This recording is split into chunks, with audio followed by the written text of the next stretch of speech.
where not a lot happens except that we have an H1 tag with an ID of date field and a call to some script in script.js. So let's go there. Here's our skeleton of a JavaScript file. Right now, all that happens is that window.onload calls init date when the page loads, and that's it. We want it to do a little bit more, but we're going to copy and paste it in there so that we don't have to type it all in right now. We start off by declaring two arrays. One is called day name, and the other is called month name. And we put in the days of the week and the months of the year. Now remember that arrays are zero relative, so day names go from 0 to 6, and month name goes from 0 to 11. Now we're going to have two new variables here. Now equals new date, creates a new date object. And if you don't do anything else with date, you're going to end up with now being set to whatever the time is right now as a default. Then we're going to take now and do the getMonth method, which is going to get the current month. But getMonth returns a number that is zero relative. So if you are in November, getMonth returns 10, not 11. So we want to add 1 to that to store into this month. Now we're setting up a new variable called dateString. And it starts off with just today is, and you go into the day name array and pass it now.getDay. GetDay is the day of the week, 0 relative, 0 through 6. So it goes into day name array just fine. And we say, and the date can be written as month name now.getMonth. Because we're referencing into the month name array, we don't need to use this month. We want to actually get the 0 relative month number. So there's month name, get date, and now.getFullYear.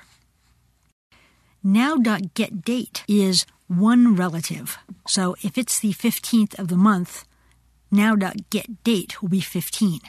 Now.getFullYear is also 1 relative. If it's 2008, it will be 2008.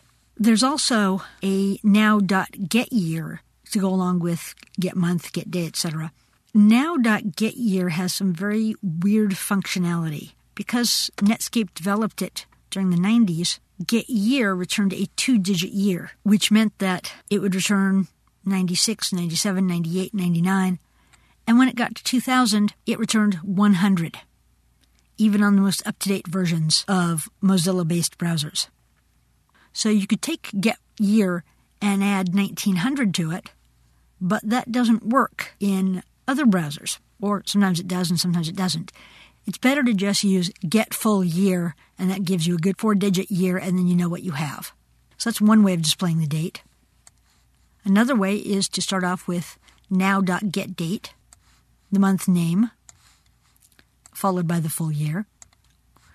Another is to use this month, dash, getDate, dash, full year. And finally, we're going to use now.getDate, dash, this month, dash, now.getFullYear. And let's see what that looks like. And now there's only a little bit more to add, which is the part that actually displays the text on the page. That last line is document.getElementById date field, and we set inner HTML to be dateString. So now let's save our file and try it out.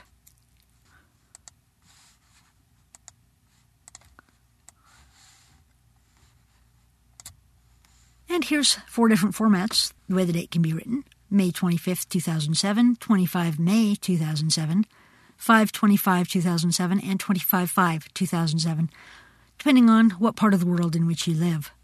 You might use any one of these or something else entirely, but you should be able to get an idea from this as to how to display the one you prefer. Going back to our text editor. So displaying the day and the month and the year can be a little tricky, but once you learn some of the gotchas, it's straightforward. Next up, displaying the time. We just learned how to display the date on a web page. Now we're going to look at displaying the time. If you're following along with the exercise files, this is Chapter 11, Example 2, script.html. And all it's got on here is an H2 with an ID of showtime. So let's move over to the script.js file to see what we can do there. When the page loads, it's going to call the showTheTime function, which currently is just a skeleton. So we're going to paste in our code because there's a bit of it. We start off by creating and setting a couple of new variables. Now is, as we often do, a new date object.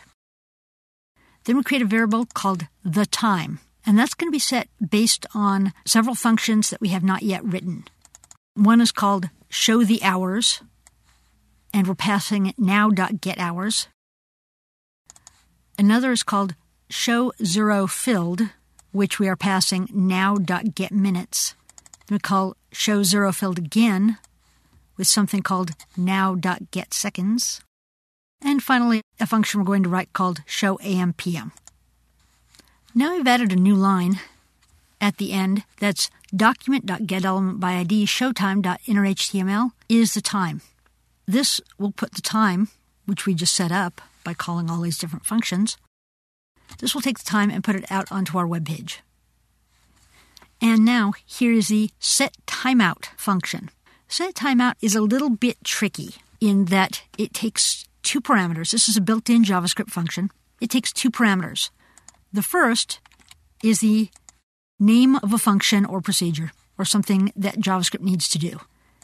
And the second is the number of milliseconds until it should do it. So 1 second is 1,000 milliseconds, so this says do this every second. So showTheTime will come through, wait 1 second, and then because the first parameter is showTheTime, it will call itself. So if you have any lines of code after this one that the code should just fall into, it never will. You'll never get to any of them because this is just going to keep coming back again and looping. In this case, this is what we want it to do, so we're fine. The next function we're adding on is called showTheHours, and that was called up here when we were setting the time. And we pass in something that we're going to call the hour. And all we're doing is saying, if the hour is 0, then we want to return a 12. If the hour is less than 13, then we want to return the hour itself. Otherwise, return the hour minus 12. This is because JavaScript internally works on a 24-hour clock, not 12. If we want to show that it is 8 p.m., now.getHours is going to return a 20. So we need to take that 20, say, is it 0? No. Is it less than 13? No. Okay, otherwise that leaves us here, so we return 8. Here's our next function, showZeroFilled. Minutes and seconds can be anywhere between 0 and 59, but if it's in the range of 0 to 9, you still want it to be a 2-digit number, or it's just going to look odd. So with this routine, we take in any number and return it back as 2 digits with a colon in front. So both minutes and seconds will have that colon in front followed by 2 digits. So what's passing in is a parameter called inValue. If inValue is greater than 9, then we've got a 2-digit number already, so we'll return colon and inValue. Otherwise, we've got a 1-digit number, so we return colon 0 and inValue. And here's our last piece of the puzzle, showAMPM.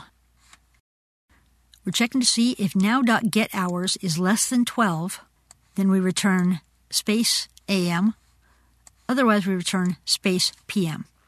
In many of these places above, you can see we could put our last returns inside an else, but we want to make it really clear that you can't get to here as anything other than just following through. By the time you get to this point, it should be very clear that this is the only possibility that you have left. So now we're going to save our file and see how it looks in the browser. And there's our clock ticking away once per second. We've looked at how to put dates on a page and how to put times on a page. Now we're going to do countdowns, so we can tell people how many days it is until something happens. For those of you following along with the exercise files, this is Chapter 11, Example 3, script.html. Here's our HTML file, and about the only thing of interest here is you'll see that there are several spans on the page with a class of days till and unique IDs.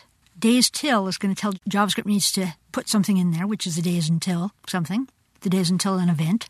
And the ID tells JavaScript what that event is.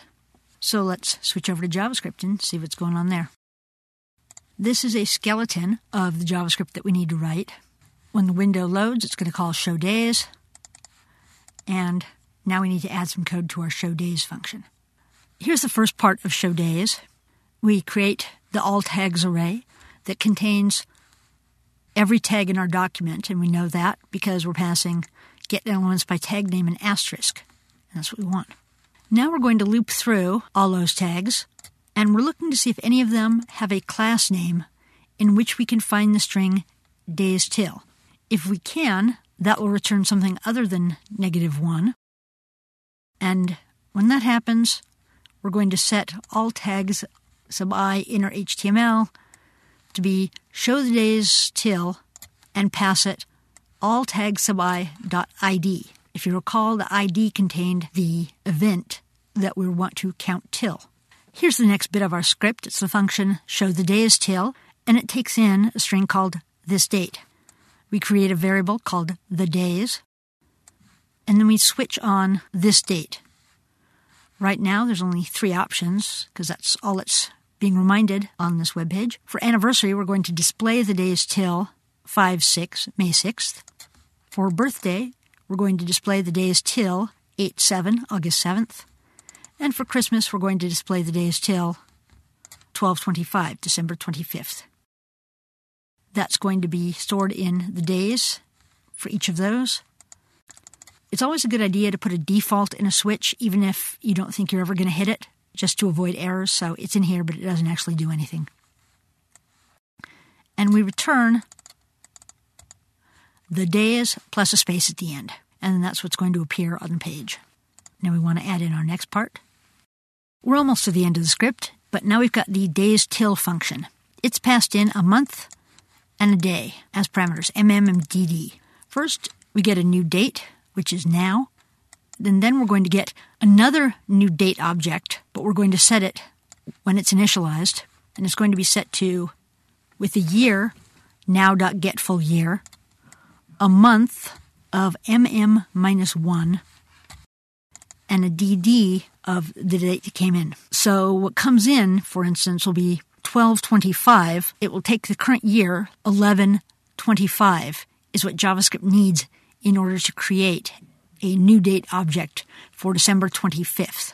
Then we check to see if InDate is before now. If it is, then we're in a situation, for instance, that it's December 30th. And if InDate was set to 12/25 of this year, but it's now 12/30 of this year, InDate is going to be before now. And if that's the case, all we want to do is add 1 to the current year. So we reset the year by calling setYear and passing it now.getFullYear plus 1. So every date is going to be set to the very next one coming up.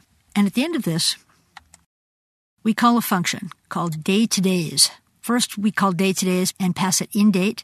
Then we call dayTodays and pass it now. It's going to take a date object and turn it into a count of number of days, after which point 1 can be subtracted from the other to tell us how many days in the future that will be. JavaScript's not going to give us a perfect exact integer number. It's going to give us a number like 72.75. That's over 72, so what we want is 73.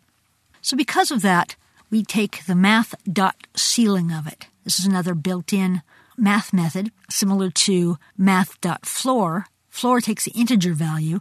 Ceiling rounds up to the next higher number, and that will turn, say, 72.75 into 73.